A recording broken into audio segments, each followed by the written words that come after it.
Hello, Salem, and welcome to CC Media Presents Our Community Matters. I'm your host, Clark Hilton, and we're glad you're here. Andrea Castañeda joined Salem-Keizer Public Schools as the district's 17th superintendent in July of last year. She came from Tulsa Public Schools, where she worked in cabinet-level roles as Chief Talent and Equity Officer and as the district's Chief Innovation Officer. Castañeda spent some time in Oregon during her childhood and went on to earn her bachelor's degree in education policy and political science from Brown University and a master's from Harvard University in education policy and management. She's with us today to talk about her work in education, what brought her to Salem-Keizer Public Schools, and what her vision of success for the district looks like. Thank you so much for joining us today, Superintendent Castañeda. It's great to have you. Thank you. It's great to be here. Yeah, and I know you're busy, so we'll keep it quick. I want to start with this. On your LinkedIn page, I did a little research. All right, bring it. You have a post that reads, "I've dedicated my career to linking arms with others to create exceptional and equitable public schools. This work is sacred, joyful, challenging, and important." I appreciate the word sacred used in there. Tell us about your journey into education and how you arrived at this thought. Well, first of all, you may have read my LinkedIn posting closer than anyone else, so thank you for that.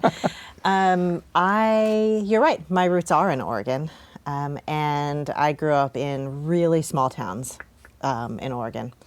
And part of that experience meant that I had this portion of my life that was spectacularly joyful and was in the forest and in farmlands and in places that were really remote. Part of that is also the experience of going to schools in places where we learned a lot of things, but we didn't always learn the things that we needed to succeed in college. So I left a very small farming community, got on the plane, had never been to Providence, Rhode Island, landed there, and had a very difficult experience entering the world of academics, the world of wealth, the world of profound capital. A place like Brown, I didn't have any idea what I was getting into. It was a true privilege to go there, but it was a true hardship to learn how much I didn't have and how much I needed just to make it through those 4 years. And after the first year, I packed my bags and went home, back to Merrill, Oregon, and had a crisis of confidence. There is no crisis of confidence like an adolescent crisis of confidence. Yeah. And it's because the fear and the shame of being so sure that I was ready and so wrong about that, it just clung to me. Yeah. And so over that year, I took some time, kind of recovered, and made the decision to go back. And then from that point on, so I was, I believe, 19 or 20, all I've ever wanted to do is be part of teams that are building great schools for America's children. And so I think when I say sacred, I mean this responsibility and gift that we give to every generation that comes through our doors is sacred. But when you're with them, you also cannot help but feel the joy that just radiates off of young people every day. Yeah. So I was struck by the fact that you weren't necessarily looking for superintendent jobs and didn't apply for any other openings. So how did you learn about Salem-Keizer Public Schools? What made you choose this district? Yeah, I get this question because there is an unconventional part of my application. When you're applying for superintendent jobs, what happens is that openings come and go, and you write a cover letter and do a bunch of other things, and you submit it. And in my cover letter to the Salem-Keizer board, I said, this is the only application I will make. And there were a number of people in my life who said, this is not a good idea. Because once you say this, it has to be true. You will not be able to apply for any other superintendent jobs in this cycle if you send this cover letter.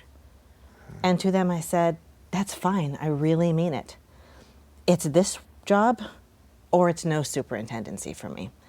And it's because there were certain things that I really wanted to be true about the community that I joined. First, the idea of coming back to Oregon was extremely appealing to me. But beyond that, I have only ever worked in places that have demographics that are kind of similar to Salem-Keizer's. It feels like my calling and my passion. And then, in addition, there is something about Salem-Keizer that is very special and unique in the world of about 40,000 student school districts, which is that we are a mid-sized district, like a good-sized district in a small community. Usually, when you find a 40,000 student district, it's in a big metro area. Yeah. And because I grew up in small Oregon towns, and because small towns have special meaning to me, when you go out and you know people, and you have history with them, and they have history with each other, it creates a sense of civic and emotional and personal fulfillment that I deeply desire and couldn't find in very many places. Sure. So your part, when you mentioned about the crisis of confidence, going to school as an adolescent, 18 years old, and then taking some time off to just, I don't know if I can do this, is part of the reason for coming back to a smaller type of, well, a district this size, but in a smaller community. Is that part of trying to push that or pay that forward to helping young people then reach their potential without that crisis of confidence? Would that be a fair way to put it? I don't believe I would have made a lifelong commitment to public education if not for this moment where I realized that what was happening to me it was not my fault, but it was still my problem. Yeah.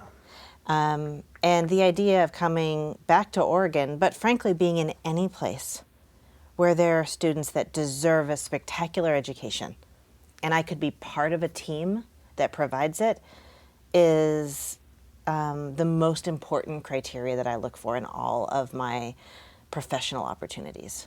And Salem-Keizer just brings a bunch of very special characteristics together for me. So, as we mentioned in the introduction and have talked about, you're not new to Oregon, but you are new to the district, and you've walked right into a very challenging time. Congratulations. Thank you. Welcome. How are you building relationships in the community to make this job easier? I think that the relationships are as much a part of the job as any other part of the job. And I think if we were to do a time study on my calendar, we'd probably see that the single biggest thing that I'm investing time in is meetings with people, time with people. And the difficulty of the situation, it is true, we are in a challenging moment together. But I believe that there's something special about schools, that if you were to talk to someone in any neighborhood and you'd say, hey, where's the elementary school? They always know. Because schools are the heart of neighborhoods, and neighborhoods are the building blocks of cities. And so this investment in relationship, even the LinkedIn reference to linking arms, is kind of central to my idea that if we have not built relationships between people and organizations, between generations of people, between government and schools, then we're not living up to the true power of what a school is in a community. And in a lot of places, it's an expectation of what schools are for communities. So a lot of front-end time, and I think that the way that I try to show up is with a lot of authenticity and just the same every time, no matter who I'm with. If you and I were not in front of cameras and we were somewhere else in a group, or if I was with students, or if I was with the board members individually, I don't think you would see much variation in who I am, because I really only know how to be one version of myself, and so I bring it and I give it everywhere I go. So you've been here about half a year. That's right. What have you learned? I've learned everybody knows each other. Everybody is related. They went to school together. The connections are profound, and that's what I hope for. It's what I really hoped would be true in joining this community. Mm-hmm. I have learned that we are a community that has a profound love for music and the arts. And I didn't know how true that was until I started experiencing it in schools and seeing the way that it brings whole members of neighborhoods together. The Sound of Music at South, that auditorium was packed, and it was neighbors, it was family members, it was faith leaders, because it was an event, because these things matter to the community and to the students and families of Salem-Keizer. I've also learned that we have a lot of strong opinions about things, not just music and the arts. We have a lot of strong opinions about what matters most, about what needs to be done next, and about how we should do it. But we're so polite about it. Indeed, it is often given with a smile. Yeah. So Salem-Keizer Public Schools, kind of speaking of that, is going through a tough budget and bargaining season. What are the most common misunderstandings, both between, say, the negotiating parties and even with the community at large? Well, I think that negotiating in the way that it's designed sort of pits one party against another. That's sort of what happens at a table. Each party shows up, they want to get something, they want to give something, and it produces a very common misunderstanding that in the end, I do believe we want the same things. The proximity to the bargaining issues makes it seem that we disagree on far more things than we agree on, but I think the reverse is actually true. We agree on far more things than we disagree on, because we all have this deep love and regard for schools, for the staff who are working there, and for the job that schools do in our community. So it really gets lost in a lot of the storytelling and the coverage. And then I think that the other most common misconception that I would offer is that there was an underlying series of errors in judgment about the way Salem-Keizer Public Schools has used its money in the past that has produced this moment. I would edit that, correct it, in fact, to say that Salem-Keizer is filled with leaders who have a deep commitment to kids and the success of our students, and the financial decisions that we've made over years were very student-centered.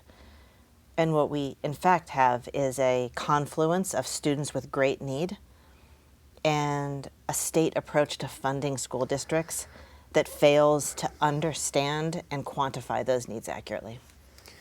So how do you combat that? Well, you do it first with relationships. I believe this. And I try to not surprise people. So although I know I have had, critical things to say about the state funding formula, the formula is not a person. It is an accumulation of decisions made over decades by many people who were themselves in a difficult situation. It is an accumulation of compromises. And so I think the entry is to say, we have a problem that is nobody's fault, but it is everybody's responsibility. How are we going to understand it collectively and address it collectively? Do superintendents talk, do you talk with Portland Public Schools or anything? Because you would all be facing some of these same issues with state funding. Do you ever find ways that you're able to collaborate on that, or is it more like, this is our problem too kind of thing? Now, we have a superintendent's red phone, which is a separate line that we use, especially on snow days. We collaborate all the time. There's professional organizations, but there's just also a steady stream of emails, text messages, phone calls saying, hey, this is happening, are you seeing this? Have you had this dilemma before? And the superintendents across Oregon have been so generous to me. I mean, I have made calls at 11 o'clock at night. I've made calls on Sundays. I've convened small groups to say, this is what I'm thinking. Am I missing something? And I believe it is that spirit of statewide partnership that is going to be part of how we find a solution. Well, adversity can be an opportunity, right? It almost always is. Yeah. So let's talk about then your 10-year vision of success for Salem-Keizer Public Schools. What does that look like? It's sometimes scary to say the most audacious thing that comes to mind, but I'm just going to say it anyway. We are a city with rapidly changing demographics, faster, I think, than sometimes people realize.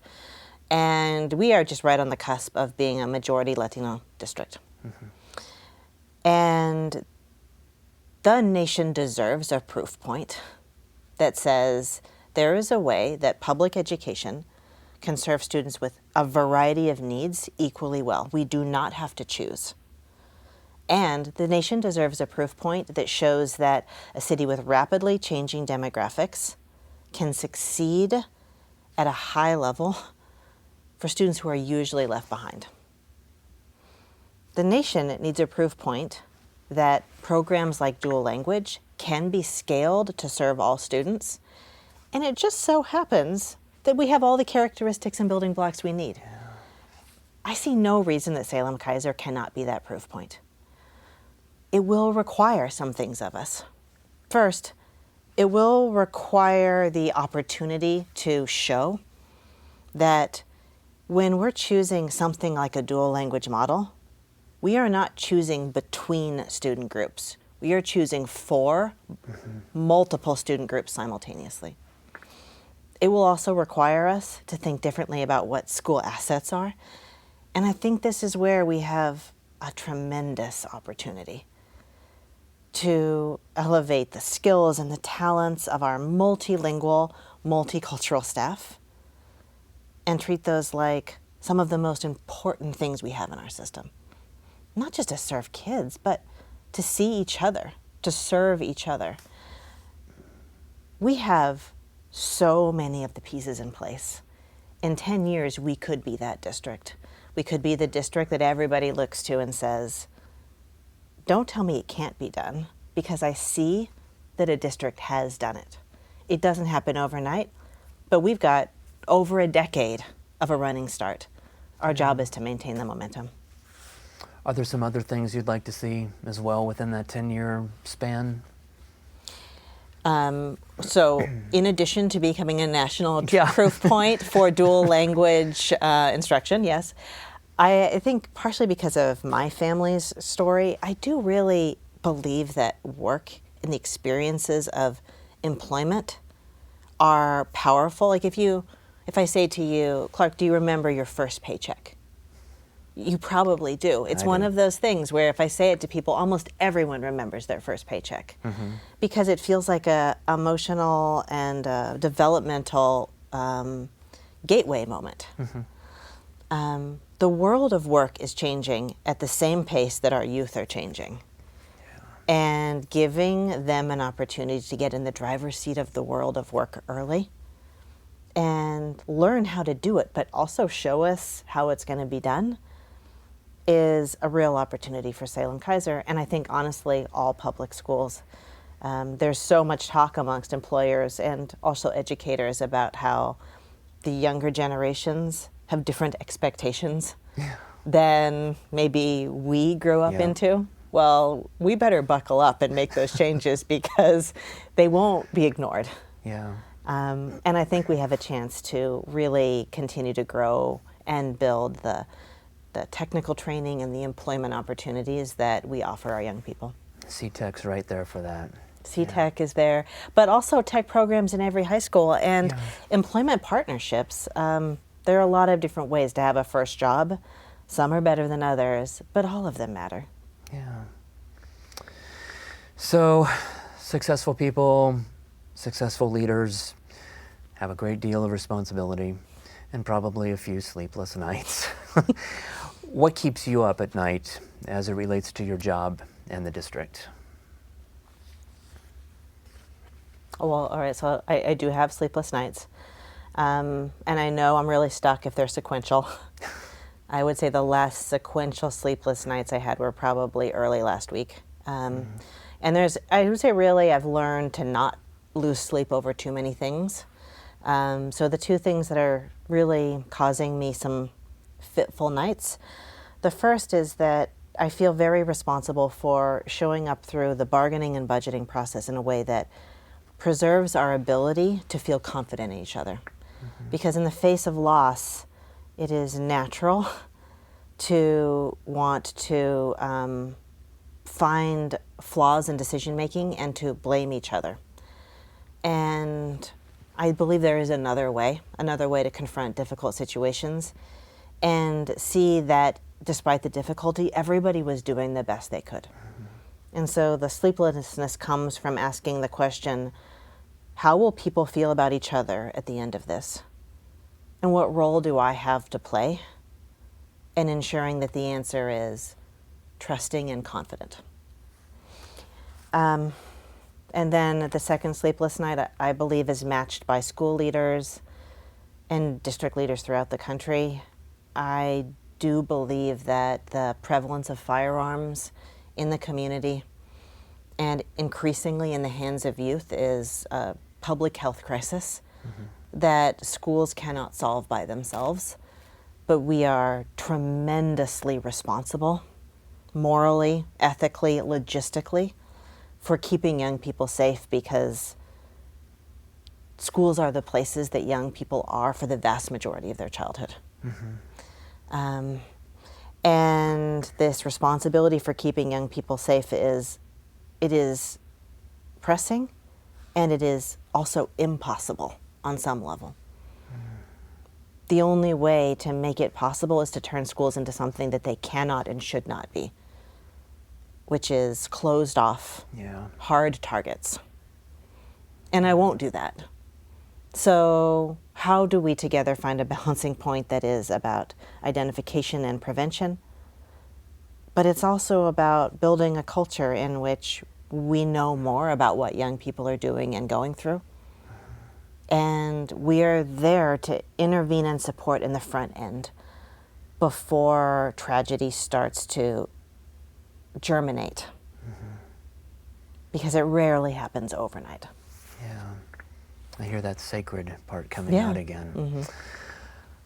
Not just firearms, though. Let's say we obviously, and this, as a parent myself of an almost 10-year-old, this terrifies me, is the growing fentanyl crisis and the education that's probably behind on that. The South Salem students did a great job starting to address that with the community, but that's got to be a fear too. Absolutely. It absolutely is a fear, and I think people of approximately our generation look at what fentanyl is and say, if something like fentanyl had existed when we were young, how devastating it would have been. It's not merely that the culture of drug use has changed, it is also that the consequences of one mistake are so much more grave than most of us lived through. So it is very much about education and the role that families and communities play in helping young people understand the risk. But it's also about helping young people understand that they, for better or for worse, are making life-changing decisions every time they make a certain family of decision. And that's a lot to ask of a 12-year-old, of a 15-year-old, of an 18-year-old, and yet we're doing it anyway. There are some real challenges, but I do want to say my kind of favorite way of thinking about this. After Parkland, the Parkland shooting, there was a press conference, and I saw a teacher in the background watching her students start this advocacy movement.